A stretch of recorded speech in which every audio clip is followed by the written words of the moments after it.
हे हे हे हे हे hello students, एक बार फिर से हम लोग अपनी ऑनलाइन क्लास को स्टार्ट करते हुए अपने कॉन्सेप्ट को आगे बढ़ाते हैं।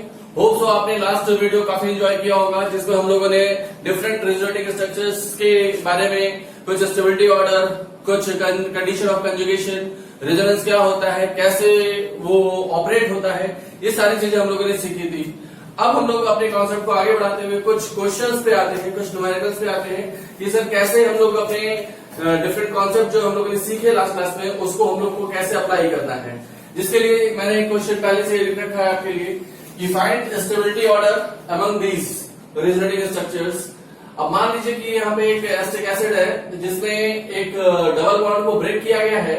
इस डबल बॉन्ड को ब्रेक करके ऑक्सीजन पे नेगेटिव देकर रखा गया है और कार्बन के ऊपर पॉजिटिव बताया गया है। फिर इसको रिवर्स साइन दिया गया कि बॉन्ड जो है वो शिफ्ट करके कार्बन पे ले आए, जिससे कि कार्बन पे क्या आ गया, नेगेटिव चार्ज आ गया और ऑक्सीजन पे क्या आ गया, पॉजिटिव चार्ज आ गया। तो ये केस हो गया। इसका उल्टा है यहाँ पे। अगर हम यहाँ पे देख रहे हैं कि सर ये जो ऑक्सीजन है इसने अपना लोन पेयर यहाँ रखा हुआ है, हालांकि लोन पेयर आपको क्वेश्चन बना के दिया नहीं जाएगा, लेकिन वो लोन पेयर सर यहाँ शिफ्ट करके एक डबल बॉन्ड बनाया गया और ये वाला बॉन्ड ऊपर गया है, ऑक्सीजन के ऊपर नेगेटिव चार्ज आया है। ये चार केसेस हैं। यहाँ पॉजिटिव नेगेटिव चार्ज है, यहाँ नेगेटिव पॉजिटिव चार्ज है, यहाँ पॉजिटिव नेगेटिव चार्ज है और न्यूट्रल है। इन चारों में आपको स्टेबिलिटी ऑर्डर बताना है कि सर क्या स्टेबिलिटी ऑर्डर होगा इसका। वीडियो को पॉज करें, सॉल्व करें और फिर उसके बाद हमें बताएं कि सर हमने जो आंसर यहाँ निकाला है वो मैच कर रहा है या नहीं कर रहा है। चलिए, हो सकता है आप लोगों ने सॉल्व कर लिया हो अब तक। अब देखते हैं इसको आगे। जो हमारा रूल था डिफरेंट रिजल्टिंग स्ट्रक्चर में स्टेबिलिटी ऑर्डर निकालने के लिए, वो क्या था? तो सबसे पहला रूल क्या था कि non polar structure is more stable then dipolar structure. अब सबसे पहले यहां देख लो कि भाई कोई ऐसा है जिसमें नॉन पोलर है कोई। पहले वाले में देख रहे हैं सर कोई पॉजिटिव नेगेटिव चार्ज नहीं है, बाकी सब में पॉजिटिव नेगेटिव चार्ज दिख रहा है। तो non polar structure is more stable then dipolar structure. तो पहला वाला जो है वो सबसे ज्यादा स्टेबल है इन चारों में। फिर दूसरा क्या है भाई? ऑक्टेट, कि हर एटम का ऑक्टेट कंप्लीट होना चाहिए हाइड्रोजन को छोड़ करके। अगर हम यहाँ देख रहे हैं तो कार्बन के साथ 3 हाइड्रोजन है और एक बॉन्ड है, यानी कि 8 इलेक्ट्रॉन हो गए। 3 बॉन्ड में 6 इलेक्ट्रॉन और 2 8 इलेक्ट्रॉन। यहाँ पॉजिटिव चार्ज दिख रहा है, यानी कि 2 2 4 2 6। इस कार्बन के पास कितने इलेक्ट्रॉन है बेटा? 6 इलेक्ट्रॉन है। तो क्या इसका ऑक्टेट कंप्लीट है? नहीं। तो अगर ऑक्टेट कंप्लीट नहीं है तो इस वाले रूल के मुताबिक इसको तुरंत ही छोड़ना होगा, क्योंकि सर ऑक्टेट कंप्लीट नहीं है। अब यहाँ पे रिवर्स साइन दिखाया गया है, यहाँ पॉजिटिव नेगेटिव था, यहाँ ऑक्सीजन के ऊपर पॉजिटिव है। तो अगर हम इसको ऑक्टेट देखें, ये पॉजिटिव चार्ज कैसे आया होगा? तो न्यूट्रल मॉलिक्यूल में अगर हमने जितने भी ऑक्सीजन के पास लोन पेयर थे वो बना लिए और फिर उसके बाद हम यहाँ पे देख रहे हैं कि इस बॉन्ड को अगर हम शिफ्ट करते हैं कार्बन के ऊपर, तो ऑक्सीजन का लॉस होगा और ऑक्सीजन पे क्या आ जाएगा? Positive charge. जबकि कार्बन ने गेन किया तो उसके ऊपर क्या आ जाएगा बेटा? Negative charge. तो उसके लोन पेयर उसके पास है या नहीं है? उसके लोन पेयर पहले से ही उसके पास है और वो डिस्टर्ब नहीं हुए, तो वैसे लोन पेयर बनाएंगे। और यहाँ कार्बन के ऊपर क्या आ गया? Negative charge. जरा ऑक्टेट काउंट करते हैं। 2 2 4 2 6 2 8। इसके पास 8 इलेक्ट्रॉन है कि नहीं है? तो है सर, इसके पास 8 इलेक्ट्रॉन। इस ऑक्सीजन के पास 8 इलेक्ट्रॉन है कि नहीं है? तो इसका तो लोन पेयर इसके पास ही है, तो इसके पास भी 8 इलेक्ट्रॉन है। जरा इस ऑक्सीजन के पास देखो कितने भाई? जहां पे 2 2 4 2 6 2 8 थे, लेकिन यहाँ पर क्या है? 2 2 4 2 6। इसके पास 6 इलेक्ट्रॉन है, तो क्या इसके पास 8 इलेक्ट्रॉन हुए? नहीं। तो इनकम्प्लीट ऑक्टेट का ये भी हो गया, इनकम्प्लीट ऑक्टेट का ये भी हो गया। अब आते हैं इसमें। तो इसमें क्या है भाई? इस लोन पेयर को शिफ्ट किया गया है यहाँ पे और इस पाई बॉन्ड को शिफ्ट किया गया ऑक्सीजन के ऊपर। तो यहाँ पर इसके पास एक लोन पेयर बचा, एक लोन पेयर इसने लॉस किया तो पॉजिटिव चार्ज। इस ऑक्सीजन के अपने वाले लोन पेयर पहले से है इसके पास और ये बॉन्ड शिफ्ट किए तो एक लोन पेयर इसके पास और आ गया। तो टोटल कितने इलेक्ट्रॉन हो गए अब हम लोग को देखना है। इस ऑप्शन के लिए काउंट करते हैं। 2 2 4 2 6 2 8 है भाई।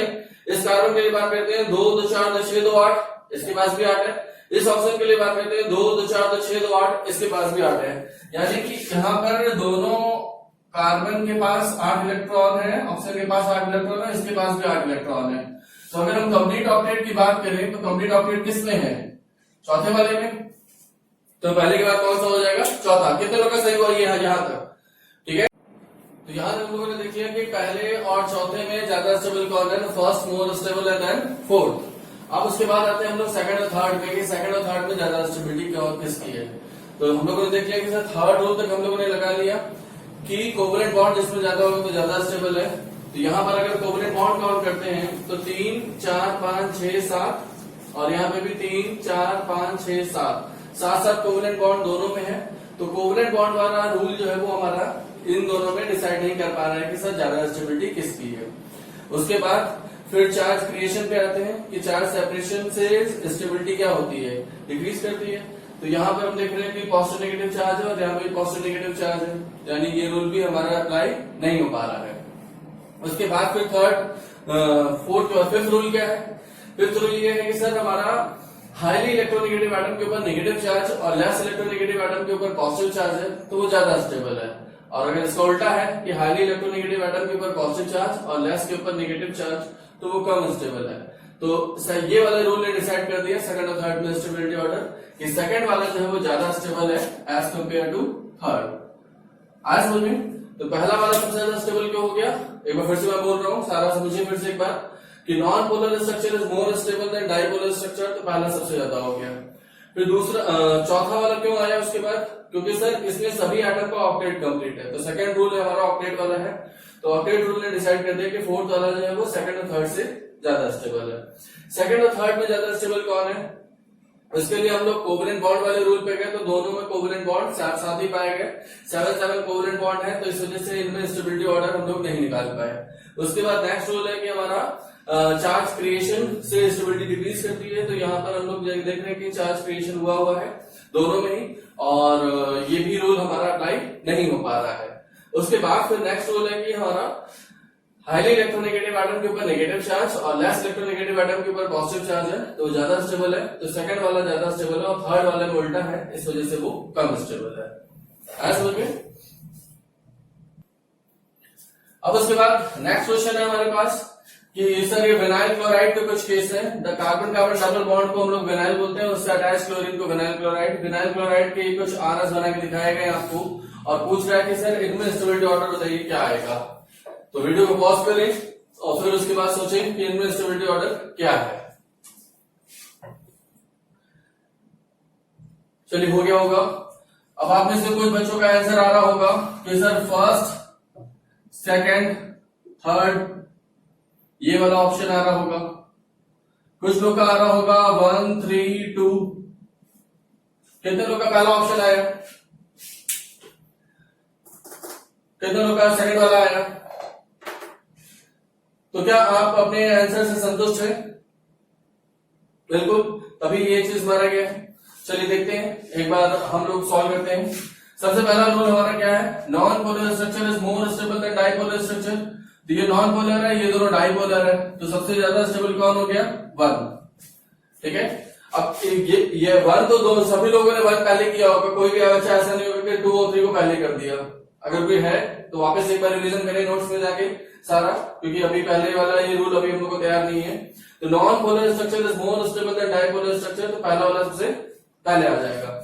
अब उसके बाद सेकंड और थर्ड में अगर हम आते हैं तो सेकंड वाले में क्या है भाई कि हाईली इलेक्ट्रोनेगेटिव एटम के ऊपर negative charge, less to positive charge, तो ये ज्यादा स्टेबल है। इसका उल्टा हो गया सर तो अनस्टेबल।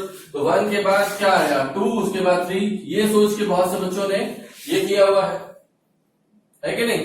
लेकिन ये रूल हमारा क्या आपका नॉन पोलर स्ट्रक्चर के बाद ही ये रूल आ जाता है क्या? नहीं। नेक्स्ट रूल क्या है बताइए? नेक्स्ट रूल ये है कि सर ऑक्टेट कंप्लीट होना चाहिए। अगर हम ऑक्टेट की बात करते हैं तो यहां देखो बेटा, यहां क्लोरीन के पास कितने लोन पेयर है? क्लोरीन के पास यहां पे हमारे पास ये लोन पेयर दिख रहा है, तो क्लोरीन के पास 3 लोन पेयर है। अब यहाँ पे ये वाला बॉन्ड, ये वाला स्ट्रक्चर कैसे बनेगा बताओ? जब इस पाई बॉन्ड को उठा के हमने यहां किया तो इसका लॉस हुआ। इस वाले पाई बॉन्ड को उठा करके हमने इधर से इधर कर दिया तो इसका लॉस हुआ, तो इसके ऊपर क्या आया? पॉजिटिव। इसको गेन हुआ तो इसके ऊपर क्या आया? नेगेटिव। ये सिचुएशन आई। और अगर हमने इस पाई बॉन्ड को कुछ ऐसे शिफ्ट किया कि ये वाला लोन पेयर उठा करके अगर हमने यहां शिफ्ट किया और ये वाला बॉन्ड आके यहां शिफ्ट किया तो इनके बीच में डबल बॉन्ड आ जाएगा। ये बना। क्लोरीन का लोन पेयर लॉस हुआ तो उसके ऊपर क्या आ गया? Positive charge. और ये पाई बॉन्ड जो है वो उस कार्बन के ऊपर आ गया तो उसके ऊपर क्या आ जाएगा? Negative charge. ये वाला स्ट्रक्चर कैसे बना समझ में आया? इस वाले रूल पेयर को हम लोगों ने बॉन्ड पेयर में कन्वर्ट किया और इस बॉन्ड पेयर को इसके ऊपर लेके नेगेटिव चार्ज के फॉर्म में। इसका लोन पेयर लॉस हुआ, इस वजह से इसके ऊपर पॉजिटिव चार्ज। क्या ये दोनों लोन पेयर यहाँ पे मौजूद हैं? तो बिल्कुल ये दोनों लोन पेयर पहले से मौजूद है। यहाँ पे एक लोन पेयर का लॉस हो चुका है। इस वाले स्ट्रक्चर में क्या हुआ था सर, जब इस बॉन्ड को इधर शिफ्ट किया गया था तो तीनों लोन पेयर थे यहाँ पे, ठीक है। तो दूसरा रूल हमारा ऑक्टेट रूल का है। ऑक्टेट देखें जरा, यहां पर कितना आ गया भाई क्लोरीन के पास 2 2 4 2 6 2 8 2 10 इलेक्ट्रॉन हो गया। तो क्या इसका ऑक्टेट कंप्लीट है? नहीं सर, इसका एक्सपेंडेड ऑक्टेट हो गया। यहां पर देखिए 2 2 4 2 6 इलेक्ट्रॉन है। तो क्या इसका ऑक्टेट कंप्लीट है? नहीं सर, इसका भी ऑक्टेट कंप्लीट नहीं है। ये इनकम्प्लीट ऑक्टेट है और ये एक्सपेंडेड ऑक्टेट है। जबकि ये वाले स्ट्रक्चर पर आते हैं, यहां पर क्या है भाई 2 2 4 2 6 2 8 इलेक्ट्रॉन है। तो इसका ऑक्टेट कंप्लीट है, बिल्कुल। बीच वाले में आ जाओ, 2 2 4 2 6 2 8 इलेक्ट्रॉन है। तो इसका ऑक्टेट कंप्लीट है, बिल्कुल। यहाँ पे आ जाओ, 2 2 4 2 6 2 8 इलेक्ट्रॉन है। इसका ऑक्टेट कंप्लीट है, बिल्कुल। तो नेक्स्ट रूल जो है हमारा ऑक्टेट रूल का है। तो non polar structure is more stable, उसके बाद ऑक्टेट रूल आता है। तो ऑक्टेट किसका कंप्लीट है? थर्ड वाले का। तो थर्ड पहले आएगा और उसके बाद क्या आएगा? अपने आप ही सेकंड आ जाएगा। तो ऑप्शन कौन सा सही है? 1 3 2 सही है और 1 2 3 गलत है। आज समझ में? तो इस बात का ध्यान रखेंगे कि रूल को जंप नहीं करना है। जिस बच्चे ने रूल जंप किया, आगे पीछे हुआ, उसका कॉन्सेप्ट। चलिए अब हम लोग दूसरा क्वेश्चन सॉल्व करते हैं, जिसमें ये 3 स्ट्रक्चर आपको ड्रॉ करके दिए गए हैं और इनमें स्टेबिलिटी ऑर्डर आपको फिर से बताना है कि सर पहला दूसरे तीसरे में ज्यादा स्टेबिलिटी किसकी है, कम स्टेबिलिटी किसकी है। फटाफट नोट करें इसको, वीडियो को पॉज करें, नोट करें, सॉल्व करें और फिर ऑन करें, देखें क्या आंसर आ रहा है। होप तो सॉल्व कर लिया होगा सबने। चलिए आइए देखते हैं। तो पहले वाले में हमने देखा कि ये कार्बन के ऊपर पॉजिटिव चार्ज है और यहाँ पे NH2 लगा हुआ है, यहाँ OCH3 है। ऑक्सीजन के पास 2 लोन पेयर मैंने बना दिया है पहले ही। आपको एग्जाम में आपके बना के नहीं आएगा, आपको हर एक एटम के पास कितने लोन पेयर हैं ये चीज आपको पहले से पता होनी चाहिए। तो यहाँ नाइट्रोजन के पास 1 लोन पेयर है, ऑक्सीजन के पास 2 लोन पेयर है। अब उसके बाद यहाँ पर ये स्ट्रक्चर कैसे बना है, सोचिए जरा। ये स्ट्रक्चर बनाने के लिए हम लोगों ने क्या किया कि ये वाला लोन पेयर जो है इसको उठा के यहाँ शिफ्ट किया। तो यहाँ शिफ्ट किया तो इसका जो इलेक्ट्रॉन डिफिशियंसी थी वो कंप्लीट हो गई और नाइट्रोजन इलेक्ट्रॉन डिफिशियंट हो गया तो इसके ऊपर क्या आ गया? पॉजिटिव चार्ज आ गया। तो ये स्ट्रक्चर बन गया। अब ये वाला स्ट्रक्चर कैसे बना होगा सर? इसको हटाओ। अब यहाँ सोचो कि सर इसने अपना लोन पेयर उठा करके यहाँ शिफ्ट किया तो यहाँ इन दोनों के बीच में डबल बॉन्ड आ जाएगा। डबल बॉन्ड आ गया सर, ऑक्सीजन का एक लोन पेयर लॉस हो जाएगा। लॉस हो गया तो इसके ऊपर क्या आ गया? पॉजिटिव चार्ज आ गया। तो ये 3 स्ट्रक्चर आपको दिए गए हैं और इनमें स्टेबिलिटी बताने के लिए पूछा गया था आपसे। तो सबसे पहला रूल हम लोग का क्या है कि non polar structure is more stable then dipolar structure. तो नॉन पोलर अगर हम देख रहे हैं सर, पॉजिटिव यहाँ है, पॉजिटिव यहाँ है, पॉजिटिव यहाँ है, तो कहीं भी हमारा नॉन पोलर वाली कोई चीज नहीं है, हटाओ उसको। दूसरा रूल क्या है? ऑक्टेट कंप्लीट होना चाहिए। ऑक्टेट देखो जरा, यहाँ पॉजिटिव चार्ज दिख रहा है कार्बन का, तो 2 2 4 2 6 इलेक्ट्रॉन है। तो क्या इसका ऑक्टेट कंप्लीट है? नहीं सर, इसका ऑक्टेट कंप्लीट नहीं है।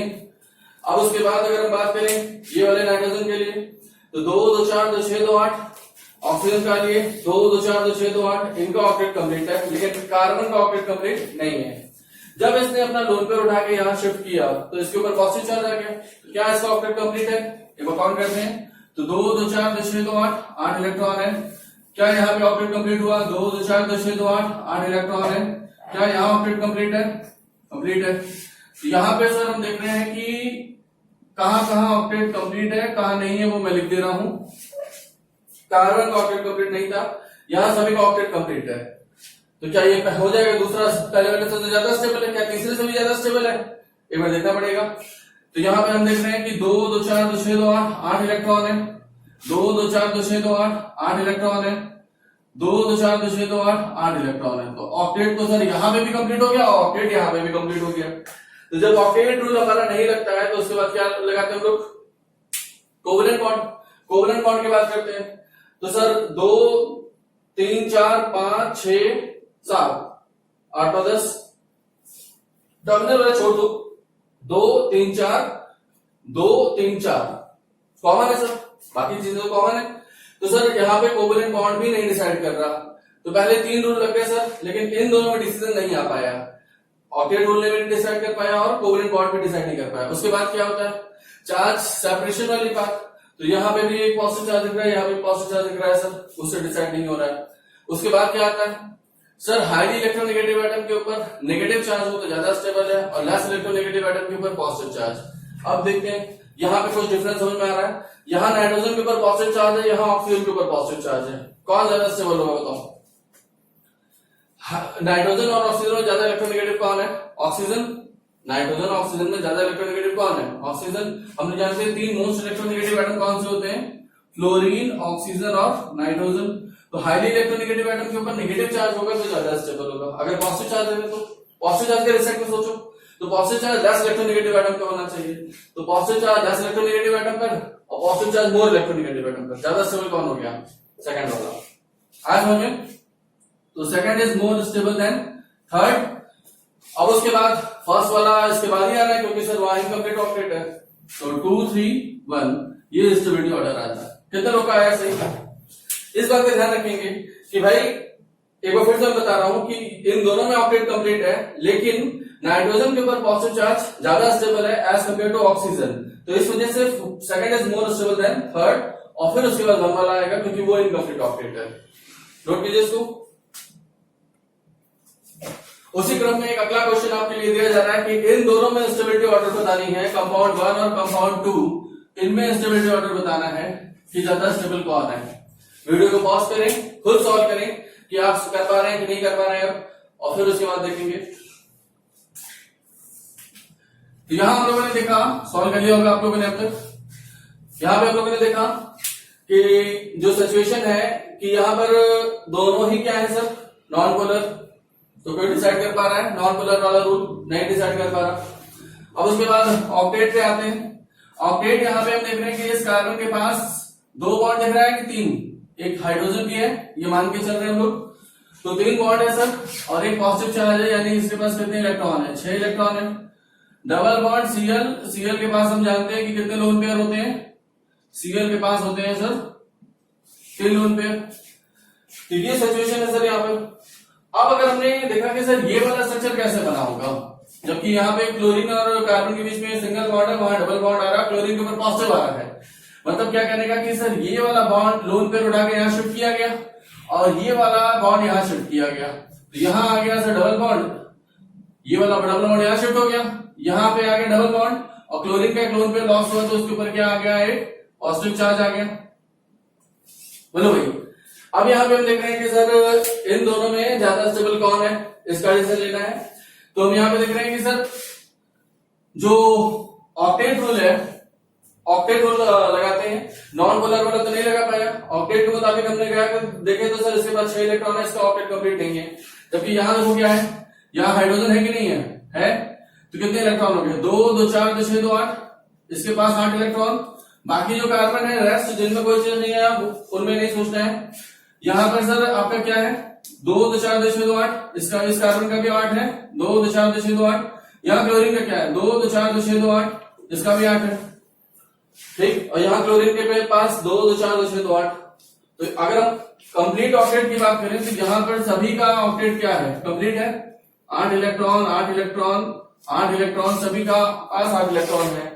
लेकिन यहाँ पर सर इनकम्प्लीट ऑक्टेट हो गया, तो सेकंड रूल ही हमारा डिसाइड कर दिया कि सर जिसके पास कंप्लीट ऑक्टेट है वो ज्यादा स्टेबल होगा, तो 2 इज मोर स्टेबल देन 1, ठीक है। यहाँ पर एक बार ध्यान रखेंगे कि क्लोरीन पे पॉजिटिव चार्ज दिख रहा है, यहाँ कार्बन के ऊपर पॉजिटिव चार्ज दिख रहा है, तो कुछ लोग जो ऑर्डर नहीं याद करेंगे वो सीधे देखेंगे कि सर हाईली इलेक्ट्रोनेगेटिव एटम के ऊपर पॉजिटिव चार्ज वो कम स्टेबल, और लेस इलेक्ट्रोनेगेटिव एटम के ऊपर पॉजिटिव चार्ज वो ज्यादा स्टेबल। तो वो रूल आपका क्वेश्चन गलत करा देगा, क्योंकि रूल एक सीक्वेंस में लगाना है। ऑक्टेट रूल पहले लगाना है, उसके बाद हमारा ऑक्टेट रूल पहले लगाना है, उसके बाद इलेक्ट्रोनेगेटिविटी वाला रूल लगाना है। तो 2 जो है वो ज्यादा स्टेबल है एज कम्पेयर टू 1। नोट करें। यहाँ पे आपके लिए फिर से एक नया क्वेश्चन कि कंपाउंड 1 और 2 में स्टेबिलिटी ऑर्डर बताना है कि सर ज्यादा स्टेबल कौन है, कम स्टेबल कौन है। ज्यादा स्टेबल बताओ या लीस्ट स्टेबल बताओ, जो भी पूछा हो। तो यहाँ पे हम देख रहे हैं कि वीडियो को पॉज करें, सॉल्व करें इसको। अब यहाँ पे सॉल्व कर लिया होगा आप लोगों ने।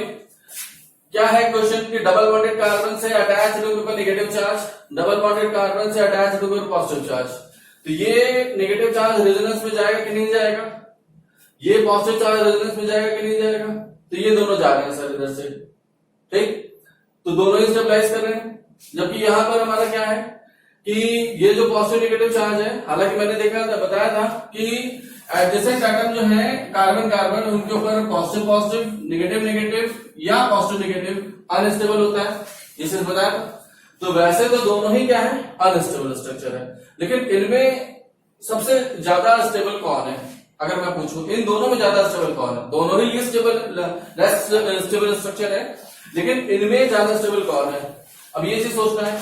तो हमने देखा कि सर पॉजिटिव चार्ज कार्बन के नेक्स्ट एटम जो नाइट्रोजन है, इसके पास लोन पेयर है, यहां पे भी लोन पेयर है। तो यहां लोन पेयर रिप्रेजेंट हो जाएगा, क्योंकि इस कार्बन के पास भी 2 इलेक्ट्रॉन है और इस नाइट्रोजन के पास भी 2 इलेक्ट्रॉन है। दोनों एडिशन एटम पे क्या है, लोन पेयर है। Negative charge lone pair, negative charge मतलब एक इलेक्ट्रॉन पेयर ही होता है। तो ये दोनों रिपेल कर रहे होंगे। देखो इधर वाला जो है वो रेजोनेंस में जा रहा है, वो दोनों में जा रहा है। लेकिन यहां से स्टेबिलिटी अगर हम देखें तो इस पॉजिटिव चार्ज कार्बन की जो इलेक्ट्रॉन डिफिशियंसी है, वो नाइट्रोजन अपने लोन पेयर को फुलफिल कर सकता है कि नहीं कर सकता। क्योंकि हम इसका ऑर्बिटल डायग्राम बनाएंगे तो एक ऑर्बिटल हम ऐसे बनाएंगे और इसका जो है 2 हाइड्रोजन तो हम लोग ऐसे करते हैं, और यहां वाला जो लोन पेयर है इसके लिए एक ऑर्बिटल ऐसे करा करके लोन पेयर इसमें स्टेबलाइज करा दे। ये बनने की टेंडेंसी है कि नहीं है। जबकि यहां पर हम देख रहे हैं कि नेगेटिव चार्ज है और लोन पेयर है, तो ये क्या करेगा, इसको अनस्टेबल कर रहा होगा। तो अगर आपसे पूछा जाए कि दोनों ही लेस स्टेबल स्ट्रक्चर है, इनमें मोस्ट अनस्टेबल कौन सा है, तो कौन सा ऑप्शन हो जाएगा, सेकंड वाला। मोस्ट अनस्टेबल पूछा गया है, मोस्ट अनस्टेबल कौन सा है, तो आंसर आ गया 2 वाला। आज समझो, अगर हमने नोट कर लिया आप लोगों ने।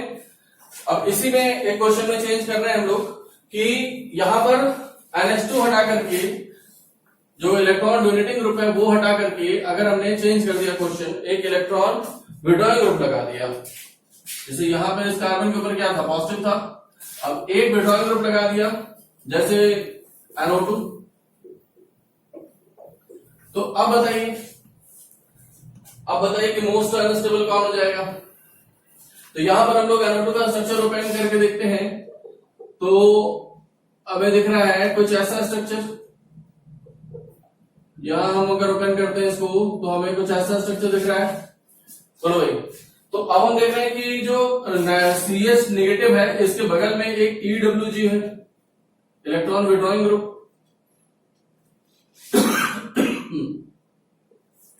तो पॉजिटिव चार्ज तो खुद इलेक्ट्रॉन डिफिशियंसी को बता रहा है और उसके ऊपर इलेक्ट्रॉन विड्रॉइंग ग्रुप लगा दिया, तो वो क्या करेगा, उसको स्टेबल करेगा या अनस्टेबल करेगा। हम लोगों ने पढ़ा था कि कार्बोकेटाइन के ऊपर अगर हमारा इंडक्टिव लगा रहे हो तो इंडक्टिव से प्लस आई वाले जो है इलेक्ट्रॉन डोनेट करके उसको स्टेबलाइज करते हैं, ठीक। और विड्रॉइंग ग्रुप जो है वो उसको अनस्टेबल कर रहे होंगे। जबकि कार्बन आयन में भी हम लोगों ने देखा था कि अगर हमारा माइनस आई है तो वो ज्यादा स्टेबल कर रहा होगा, चार्ज खींच करके डिस्ट्रीब्यूट करके, और अगर वो डोनेटिंग हो गया तो वो अनस्टेबल कर रहा होगा। याद है कि नहीं याद है। तो अब हम लोगों ने देखा कि सर इन दोनों में दोनों ही इलेक्ट्रॉन विड्रॉइंग ग्रुप लगे हुए हैं। तो यहां पर हमारा क्या हो गया कि NO2 इसको विड्रॉ करके क्या कर रहा है, अनस्टेबल कर रहा है। जबकि यहां पर नेगेटिव चार्ज को NO2 विड्रॉ करके क्या कर रहा है, स्टेबल कर रहा है। तो मोस्ट अनस्टेबल अगर पूछा जाए तो इसका ऑप्शन क्या हो जाएगा, पहला वाला। आया समझ में। मोस्ट अनस्टेबल कौन सा हो जाएगा, पहला वाला, क्योंकि इस पॉजिटिव चार्ज के बगल में एक इलेक्ट्रॉन विड्रॉइंग ग्रुप है जो कि उसको अनस्टेबल कर रहा है। नोट करें इसको।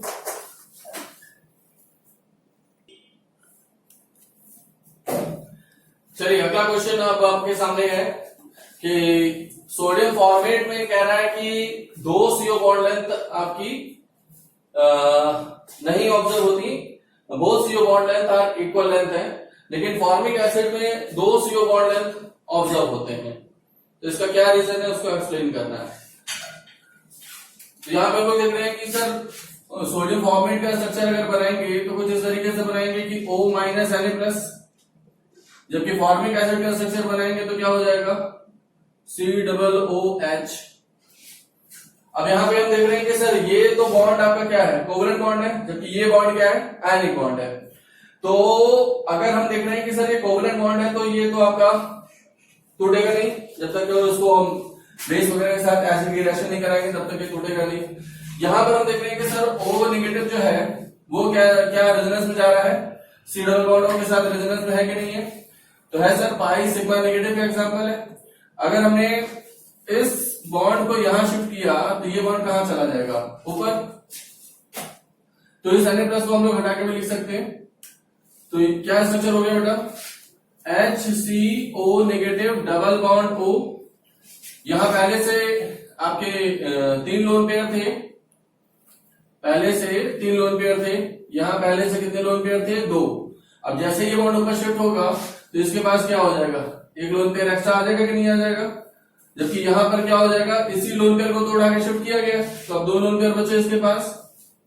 ठीक है, तो ये क्या हो गया, इसी का एक RS बना कि नहीं बना, बोलिए, इसी का एक RS बना। इस लोन पेयर को वापस अगर हम यहां शिफ्ट करते हैं तो ये बॉन्ड वापस यहां जाएगा, तो ये इसमें जाएगा। तो ये दोनों आपके इक्वल RS है। इक्वल RS क्या बोला गया था, they are mirror image of each other. But कैसे दिखेगा, यहाँ पे दिख नहीं रहा है। अगर हम लोग इसको इस तरह से बनाएंगे कि C double bond O single bond O negative, और इसको अगर हमने यहाँ शिफ्ट किया तो ये इधर चला जाएगा, तो कैसा रिजल्ट हो जाएगा, HC single bond O double bond O। बोलो भाई, तो ये दोनों ही आपके क्या है, रेजोनेंस में पार्टिसिपेट कर रहे हैं कि नहीं कर रहे हैं, बिल्कुल कर रहे हैं। तो इनका नेट स्ट्रक्चर कैसा दिख रहा होगा, HCOO, एक पार्शियल बॉन्ड यहाँ, एक पार्शियल बॉन्ड यहाँ, और ओवरऑल एक नेगेटिव चार्ज इसके ऊपर। कुछ इस तरीके से है। तो यहाँ जो CO बॉन्ड लेंथ आ जाएगी वो क्या हो जाएगी, इक्वल हो जाएगी कि नहीं हो जाएगी। तो वो CO bond length equal length की है, वो चीज यहाँ दिख रहा है। जबकि फॉर्मिक एसिड में अगर हम देखते हैं कि सर लोन पेयर तो है, लोन पेयर जो है वाला है वो कंजुगेशन में है, लेकिन वो कंजुगेशन में जाने की वजह से आपका क्या होगा कि ये H अभी बाहर नहीं निकला हुआ है, तो इस तरीके से इक्वल RS यहाँ नहीं बन रहे होंगे।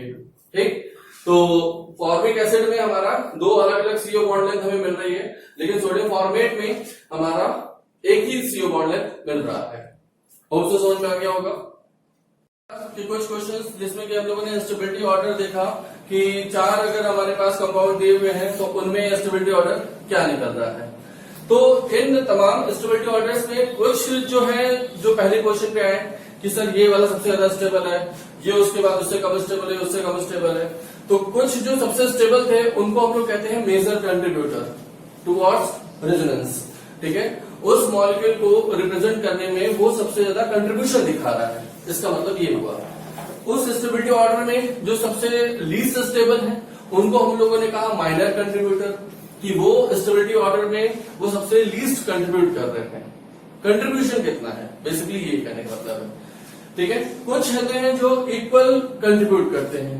तो इक्वल कंट्रीब्यूट कब करेंगे, क्योंकि हम लोग का जो स्टेबिलिटी ऑर्डर में हम लोगों ने देखा कि नॉन पोलर स्ट्रक्चर सबसे ज्यादा स्टेबल था, तो यानी वो मेजर कंट्रीब्यूटर है।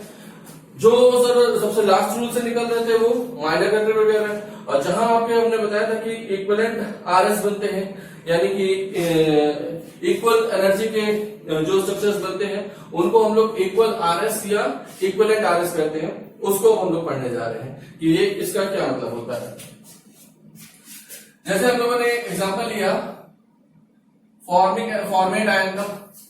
अभी हम लोगों ने देखा फॉर्मेट आयन को कि फॉर्मेट आयन के 2 स्ट्रक्चर बनते हैं और दोनों स्ट्रक्चर्स आपस में क्या है भाई, इस नेगेटिव चार्ज को अगर हमने यहां शिफ्ट किया तो ये यहां आ जाएगा और ये बन जाएगा। अगर हमने इनमें स्टेबिलिटी ऑर्डर अगर फाइंड करने की कोशिश की कि भाई इन दोनों में 2 स्ट्रक्चर्स हैं, इनमें स्टेबिलिटी ऑर्डर बताओ, तो इनमें स्टेबिलिटी ऑर्डर नहीं बताया जा सकता, क्योंकि सर जो कंडीशन यहाँ है वही कंडीशन यहाँ है। ठीक है ना, दोनों नॉन पोलर है, दोनों में कोवलेंट बॉन्ड सेम है, दोनों में ऑक्टेट अगर कंप्लीट है तो दोनों का ऑक्टेट कंप्लीट है, दोनों का ऑक्टेट कंप्लीट नहीं है तो दोनों का ही ऑक्टेट कंप्लीट नहीं है। ठीक है, मतलब आपका कोई रूल अगर यहाँ पे एप्लीकेबल नहीं है तो इन दोनों को हम लोग क्या बोलेंगे बेटा, इक्वल RS बोलेंगे।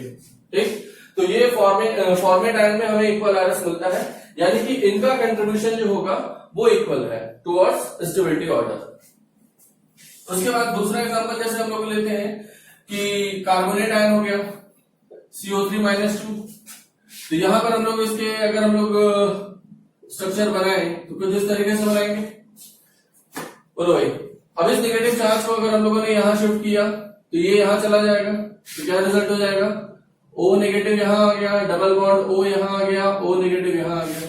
अब जो कंडीशन आप यहां कुछ डिफाइन करते हो कि सर इनमें ऑक्टेट कंप्लीट है, कोवलेंट बॉन्ड ज्यादा है, तो वो चीज यहां पे भी है।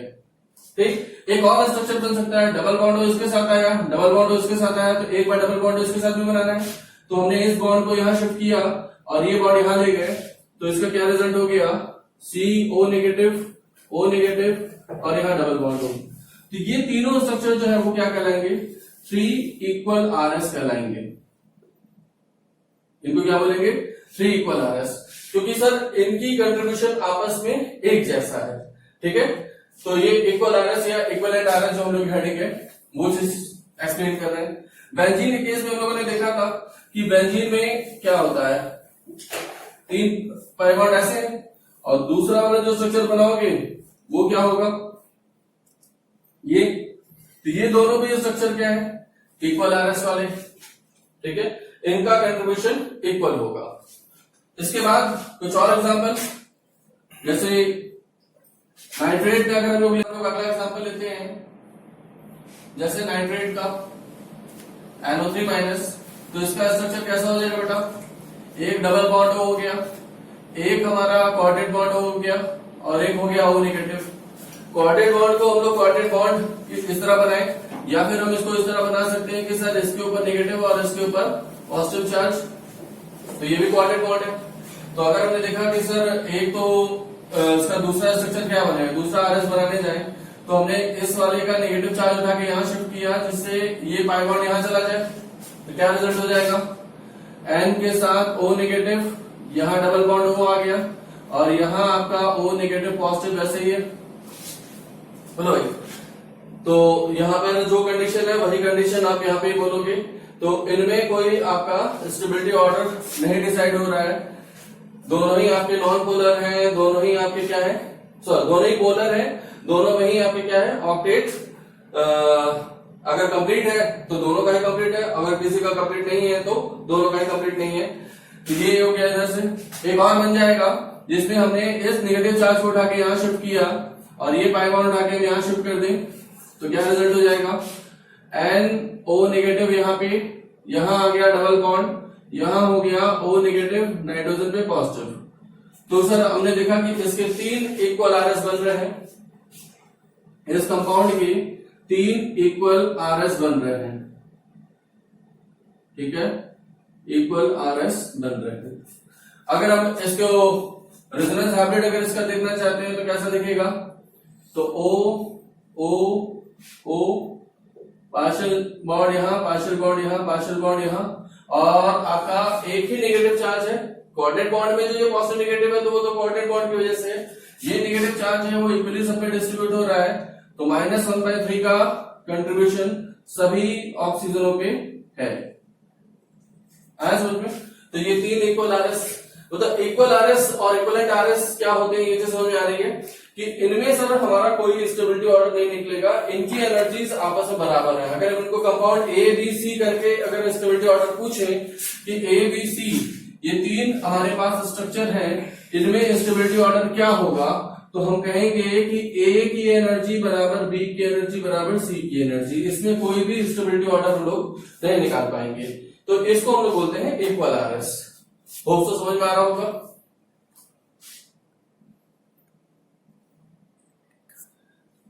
अब इसी क्रम में एक दमदार क्वेश्चन आपके सामने है। एक कंपाउंड होता है जिसको हम लोग बोलते हैं स्क्वायरिक एसिड। स्क्वायरिक एसिड क्या है भाई, ये बना हुआ आपके सामने स्क्वायरिक एसिड। अब इसमें कह रहा है कि इसके डाई एनायंस बनाए। डाई एनायंस बनाने के लिए क्या करना होगा, ये वाला जो हाइड्रोजन है इसको रिप्लेस करना होगा और इसको रिप्लेस करना होगा, तो इसका क्या बन जाएगा बेटा, डाई एनायन बन जाएगा O नेगेटिव O नेगेटिव, यहां है डबल बॉन्ड O, यहां है डबल बॉन्ड O, ये बना डाई एनायंस ऑफ स्क्वायरिक एसिड। अगर हम इसके डिफरेंट रिजल्टिंग स्ट्रक्चर बनाएं तो क्या बनेगा, तो हम देख रहे हैं कि sir pi sigma negative, pi sigma negative, ये दोनों ही सिग्मा आपके कंट्रीब्यूट कर रहे हैं रेजोनेंस में। तो अगर हमने जानते हैं कि नेगेटिव चार्ज को दिया तो जाता नहीं इलेक्ट्रॉन, उनसे लिया जाता है, तो इसको अगर हम यहां शिफ्ट किए तो ये बॉन्ड हमें कहां शिफ्ट करना होगा, यहां पर, इधर तो जाने का कोई चांस ही नहीं है। तो ये क्या करेगा, ये ऑक्सीजन इस पाई बॉन्ड को अपने ऊपर ले लेगा।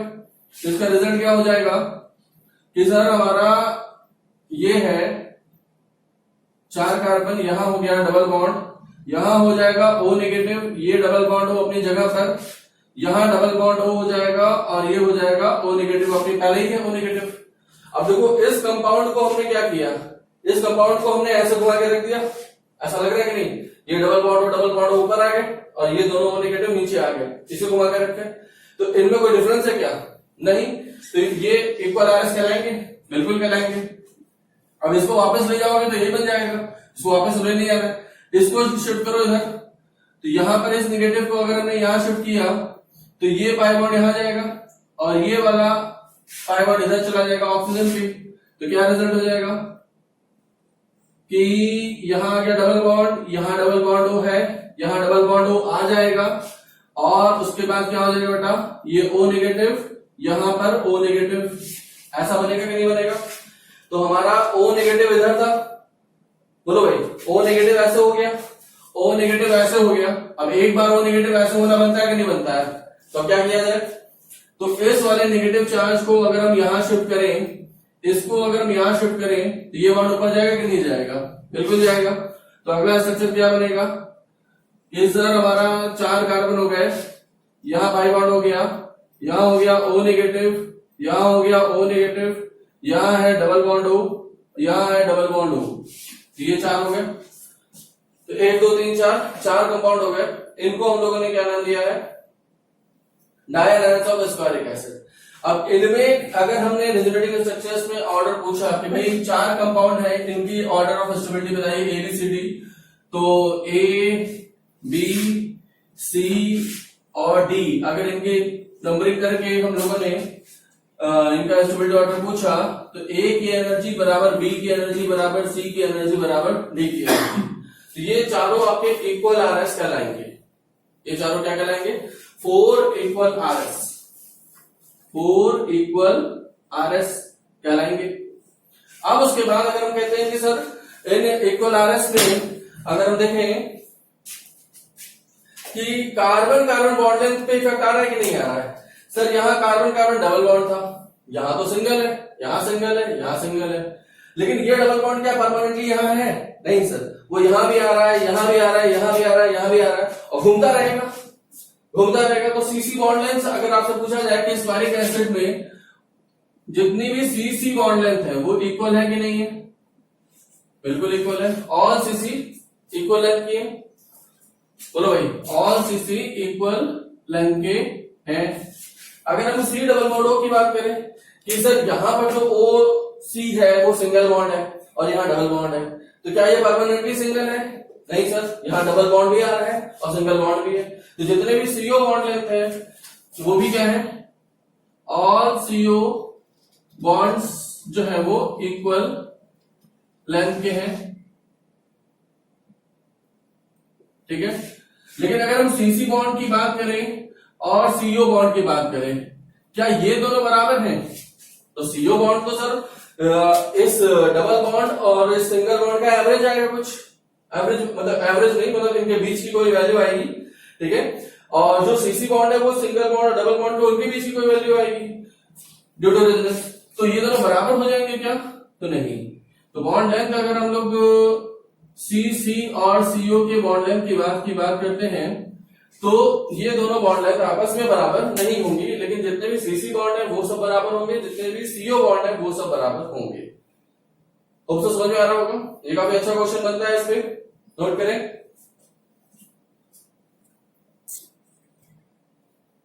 अगला क्वेश्चन आपके सामने है कि यहाँ पे हमारा एक कंपाउंड है CO, carbon monoxide, carbon dioxide और कार्बोनेट आयन, इनमें हमें बॉन्ड लेंथ का ऑर्डर निकालना है। जाहिर सी बात है, कौन सा बॉन्ड लेंथ की बात कर रहे हैं, CO बॉन्ड लेंथ की बात कर रहे हैं। तो अगर हम लोग यहाँ पे आते हैं, स्ट्रक्चर बनाते हैं इसका, तो हमें पता चलता है कि सर कार्बन और ऑक्सीजन के बीच में जो CO में अगर हम बॉन्डिंग देख रहे हैं तो 3 बॉन्ड होता है।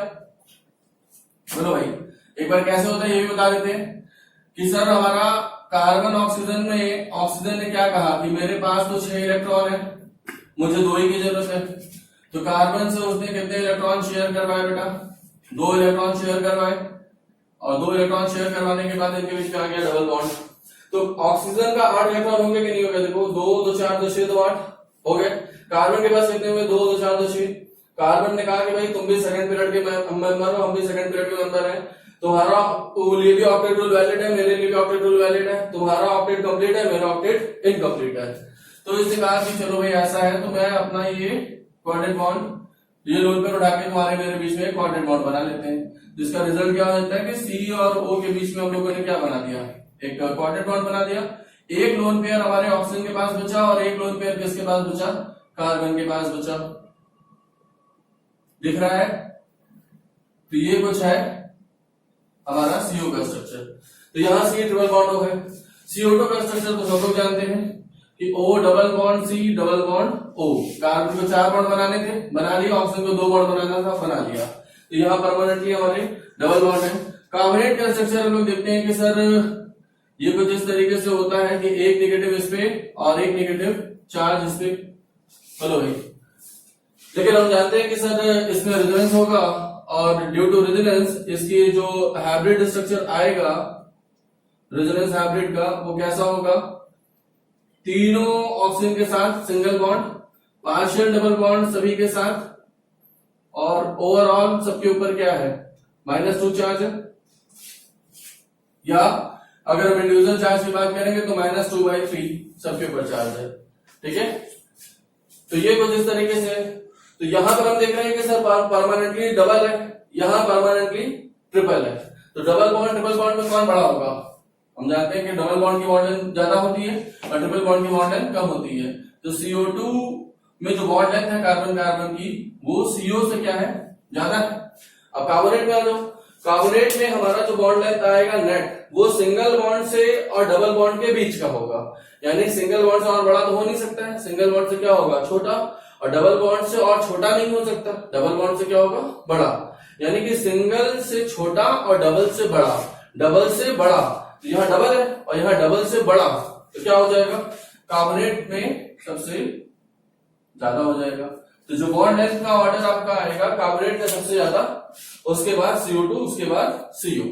आया समझ में? कार्बोनेट, CO2, CO, ये बॉन्ड लेंथ का ऑर्डर है।